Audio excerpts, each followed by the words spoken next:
Hi guys, it's Elizabeth, and today I wanted to talk about obelisks, which is a power shape in antiquity that you can use with your crystal practice in your own home to harness energy. I'm going to talk about the importance of the proportions, the importance of the location of the obelisk. The proportions of an obelisk are extremely important. This is how you're going to harness the energy of the crystal. So the total height of the obelisk is 10 times the width of the base. And it's really important to know, so if you're going to go into a crystal shop or you're looking for something, verify that you have those exact measurements so that you can properly harness the energy. It is also extremely powerful, so the placement of an obelisk needs to be intentional, and you need to also sometimes be very careful about where you place it. And I'm going to talk a little bit more about that later. The other thing is the material. The Egyptians invented this shape. And when they got the obelisks, they made sure to get granite. And they had stone in Giza. They had quarries of sunstone that were much, much closer. But they decided to go much farther into the south and go through extreme effort to bring these large granite pieces. A true obelisk should be a monolith, which just means that it's one complete stone. So this was a really big effort that they took. And the reason is that granite is a crystal, and it has that crystal lattice work. It's going to work inherently to boost that energy. Because how crystals are formed is in extreme pressure in time inside the planet, inside our mountains, right? That is what is creating this different energy, and that's one of the reasons why it is a great transmitter of energy. You of course are holding an iPhone probably right now, or a tablet of some sort that is using crystal technology as well. And if you want to know more about that subject, you should look up Marcel Vogel, who is an IBM genius. He became a crystal researcher and then also a crystal healer eventually.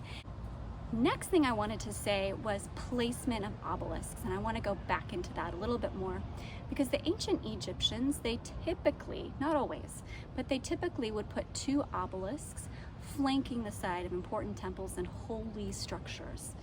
And they erected these, okay, so this is a phallus shape. But they erected them, together, right? And the intention was forming a gateway very powerfully. Obviously when they're individual, they are still extremely powerful. But when these obelisks were moved from their location, a lot of the times they were separated. And when I say moved, that's a really polite term or way of glossing over the fact that they were essentially stolen. They were plundered. And they were moved. And sometimes between two different towns. But that was, again, symbolically creating a link and connection between those two locations, which is another interesting topic.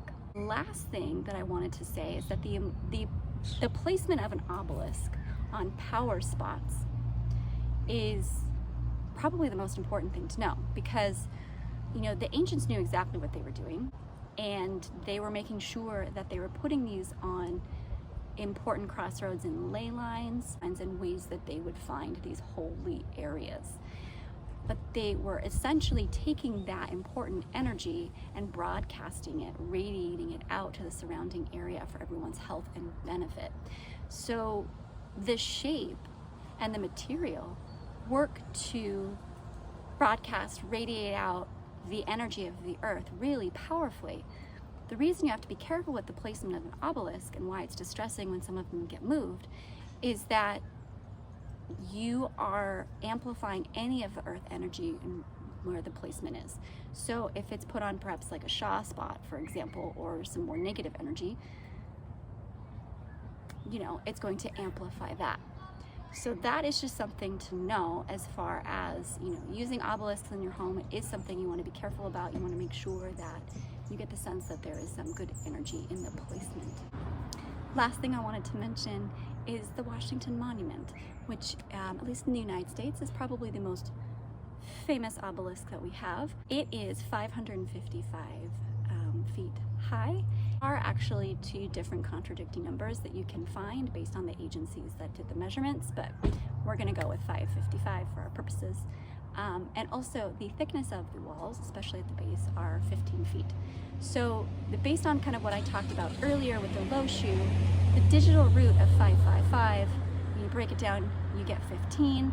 You break it down again, you get 6, which again ties back into that low shoe information. It ties back into the power, the harnessing energy of that shape and what it creates.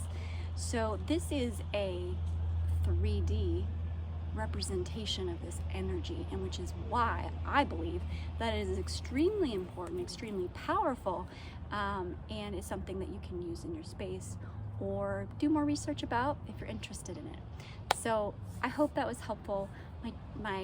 My hope is that you find this and it gives you something to think about, and that it's something that you can use in your home, and that you can use this energy to amplify peace and love for the highest good.